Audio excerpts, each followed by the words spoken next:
Hey folks, it's Ann with Mickelson Trail Affiliates. I wanted to share this video with you today. It is exactly 1 week until Ride Day, just to introduce myself to those of you who've not ridden with us in the past and to share some information with you about June 13th. I'm really excited for this year's event. It is our biggest to date. We have the most riders that we've ever had in the 7 years that we've been doing the event. We have our biggest team of volunteers, and we have had the best support with some snack vendors and restaurants and donations. And we're just blessed. And I'm really looking forward to seeing all of you next Saturday. I want to go over just a few things. I'll go as quickly as possible. Try not to get too long-winded. You're going to find almost all of this information in your registration packet. Keep this piece of paper with you. It'll also come by email as a PDF, so you can save it to your phone. But everything you need to know about Ride Day, my contact information, the times that you should be passing each trailhead, where the water stations are going to be set up, the food stations, shuttle, all of it is right here. Make sure that you are prepared for Ride Day. And I've said this in emails and I've said it in our Facebook group, and I'm sure you're tired of hearing it. But make sure your bike is tuned up and ready to ride. The only few bike breakdowns we've had in the past have been folks that they just assume everything's great. They jump on their bike and they get as far as Dumont or almost into Rochford, and something catastrophic happens that we can't repair and help them get back on the trail. And we have to, escort them off the trail, and they're done with the event, and that's a bummer. So make sure that your bicycle is in tip-top shape and ready to go. You want to make sure that you, as a rider, are prepared as well. According to the weather forecast thus far, now we're about a week out, but as of today's forecast, it looks like about 58 degrees is our high for the day for most of the trail. The further south you ride, the higher the temperature is going to be. So as you get past Pringle and close to Minnetonka, that temperature is going to go up by about 10 degrees. As of now, the chance of rain is fairly low, but please, please, please pack your sunscreen and pack your layers and rain gear so you have it available if necessary. There is no early pickup for the folks that are starting at the mountain trailhead. You will get your registration packets from Jessica. Mountain Trailhead's about 3 miles north of Custer. For those of you who haven't ridden with us in the past, you'll pick up from Jessica and just ride right on down the hill to the Custer Beacon for lunch.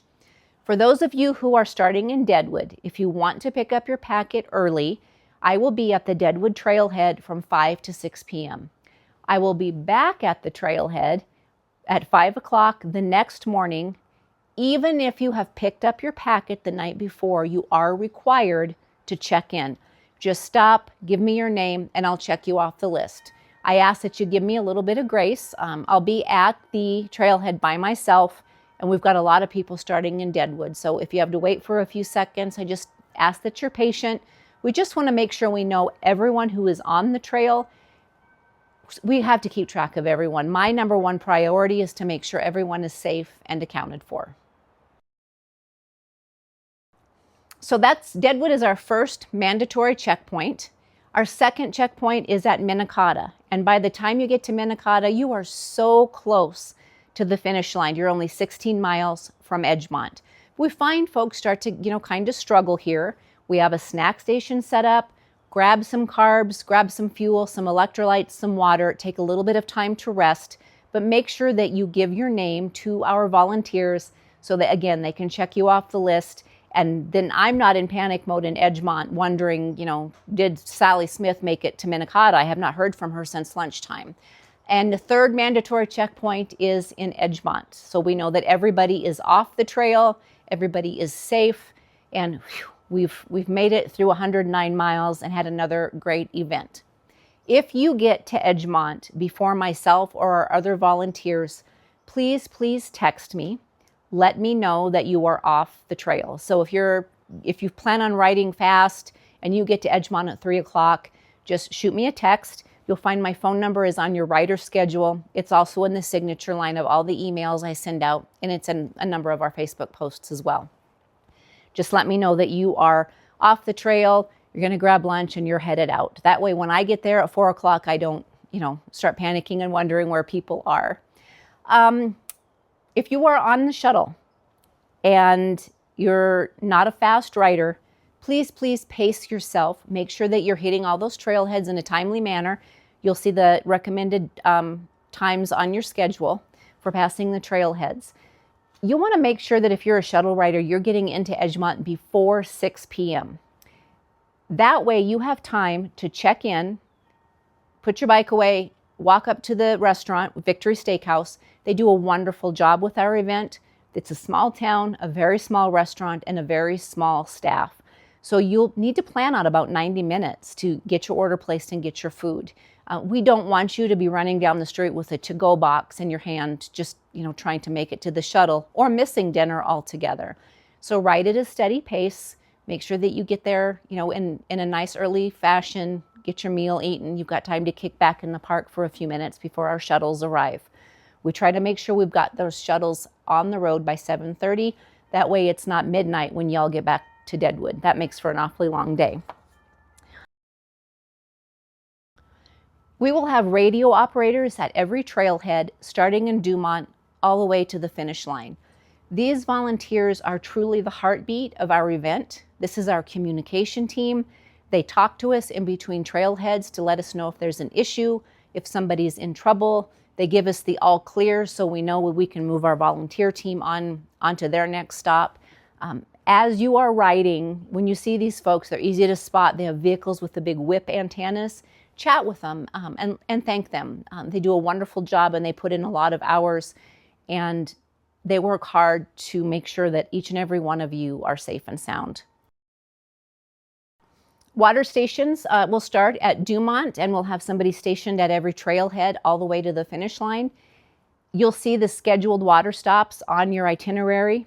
In the event you get to a trailhead ahead of our volunteer water team, you can use the pumps that are at the trailhead, but if our volunteers are in place, we ask that you use our water tanks. That just helps us prevent the state's reservoirs from getting depleted. We want to make sure they'll stay nice and full for the event that's coming along behind us. We will have, there's an electrolyte packet in your swag bag, but you might want to bring some extras along as well. We will have Powerade that was donated by our friends at High Country Bottling Company in Rapid City. We'll also have Gatorade at the lunch station, so you'll be plenty hydrated. But if you need those extra electrolytes, make sure that you bring some along. If you have personal belongings that you need us to transport to Edgemont for you, change of clothes, that sort of thing, we'd be happy to do so. I just ask that you keep the bags nice and small. Please no big backpacks or duffels. I drive a fairly small vehicle, as you can see. So does Jessica, who will be taking bags at the mountain trailhead. And we'll have a lot of supplies in our cars for each of our stops. So if you can keep those as small as possible, that would be great. But again, very happy to transport those for you. We'll have a snack station at Mystic. Lots of great food to keep you fueled. We'll have another snack station at Minnetonka. So if you need a little energy for that last push, we'll have some yummy carbs there for you to get you through that last 16 miles. Lunch is at the Custer Beacon. That is about halfway through Custer. You'll cross the highway when you get into Custer and ride down around the corner, and about halfway through town, the trail runs kind of parallel to Custer itself. You'll look off to the right and see the Custer Beacon, and just watch for all the bicycles that are parked there, and you'll know you're in the right spot. When you get to Edgemont, you're going to follow the Mickelson Trail signs. It gets a little bit confusing. It looks like the trail ends, kind of does, but you'll follow the brown Mickelson Trail signs that will take you about half a mile up the road and into the city park, which is actually our finish line. That's where you'll leave your bike. When you go up to dinner, you'll check in with myself or with Jess to let us know that you're off the trail, and you'll be done for the day. Let's see, I don't think I missed anything, but I did want to talk about this beautiful quilt that the farmer's daughter in Hill City donated to us. We will be selling tickets at lunchtime at the Custer Beacon. We'll be selling tickets again in Edgemont in the park. Then we'll be selling tickets a week after the Big Mick at the reception for the Mickelson Trail Trek, and then again on start day. And then throughout the summer, here and there, you'll see some pop-up spots where we'll sell tickets, but we'll sell them at Rails to Ales in September, and the last set of tickets will be sold at the Fall Trail Trek. So every dollar we raise will be donated back to the Trails office to help us keep the beautiful Mickelson Trail in tip-top shape. So let's take a look at this beauty. I just love these colors. So many beautiful jewel tones. This is a bicycle-themed quilt that is valued at over $500. Wonderfully designed. Would be perfect for a twin-size bed or an accent on a larger bed. And the back is stitched in bike gears. Bike gears, y'all. Check this out. If you're interested in buying tickets, they are $5 a piece or 5 for $20. So bring some extra cash along. Again, we'll have tickets available at the Custer Beacon and at the park in Edgemont. 7 days. We're almost there. The Big Mick is right around the corner. Be prepared. Have fun. This is our 7th year, and we are absolutely thrilled to be part of the event. It's true chaos from about yesterday when I started stuffing all those swag bags until ride day. And ride day for myself is just a whirlwind. I'm trying to keep up with all of you who do such a beautiful job out on the trail. I look forward to seeing you. I hope that you make lots of friends and some great memories while you're out riding. And I ask that you take a lot of pictures because I love being able to see what you see while you're riding on Saturday. And you can share those in our Facebook group, the Big Mick 2026. You can shoot them to me in a text message or in an email, and we may put them on our website in our Mickelson Trail Gallery, but we really enjoy seeing those.